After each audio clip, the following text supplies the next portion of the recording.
Nuž, nie všetko pomáha, aj keď máme veľa vitamínov a neviem čoho všetkého, dedičnosť nepustí. Mirka Ondrejčíková je našim hosťom. Pekný dobrý deň.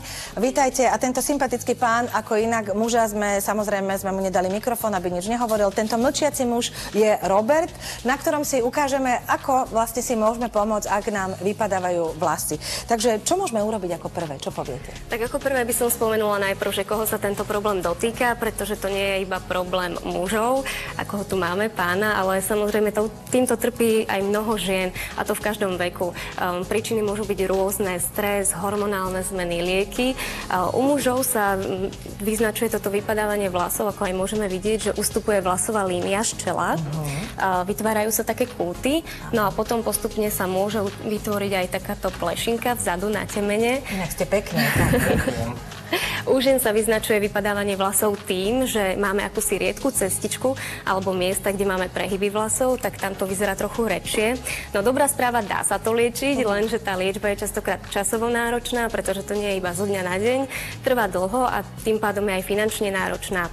A ďalším spôsobom je aj transplantácia vlasov, tým pádom, že je to zásah do nášho organizmu, tak to nemusí byť každému povoli a hlavne aj finančne náročná. Určite. Poďme skôr k tomu, že nemusíme pomáhať hneď len úplne, keď sme až v takomto štádiu, ale veľakrát máme aj také redšie vlasy, alebo tie riedke vlasy, takže tam si vieme tiež pomôcť pri riedkých, ktoré ste nám ukázali. Takže poďme si už ukázovať, ako funguje vlastne takéto zahusťovanie, aby aj Robert odchádzal s takou hrivou, ako mám ja.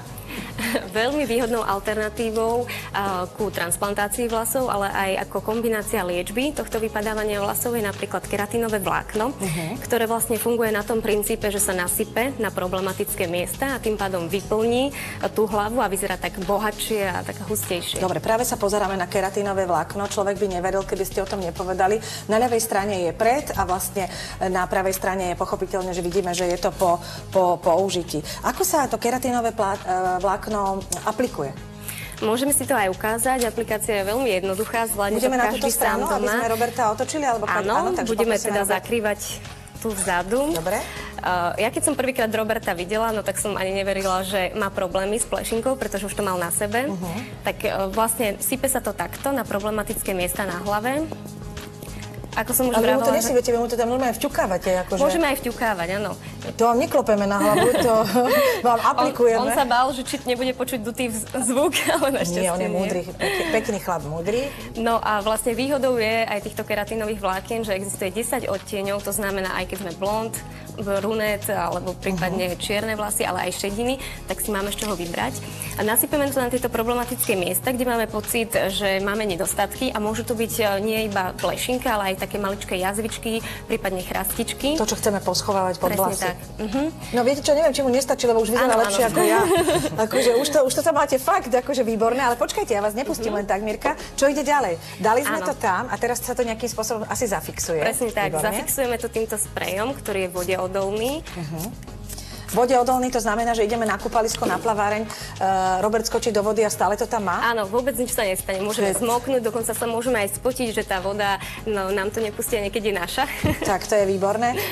Predsa len ako dlho to vydrží, lebo potom chceme si tú hlavu umyť, takže asi sa to nejakým spôsobom... Vydrží to presne tak do najbližšieho umytia vlasov, ale šampónom. To znamená, že môžeme plávať, ak vidíme aktívny život. Len neplávajte v šampónovej vode, hej, lebo tam by ste sa toho mohli, akože teda to mohli strátiť. A teraz mám na mysli, ako často, či to je zdravé pre každú pokožku, že ja neviem, dávam si to denne. Zvyknem si to dávať denne, pretože už mám tento imidž a... No, u každého to individuálne môže si to dávať každý deň, prípadne príležitostne, no a ak máme presne tú citlivú pokožku, tak vôbec nevadí, pretože tento výrobok je dermatologicky testovaný. A ja som nespomínala, že vlastne tento keratín je prírodný.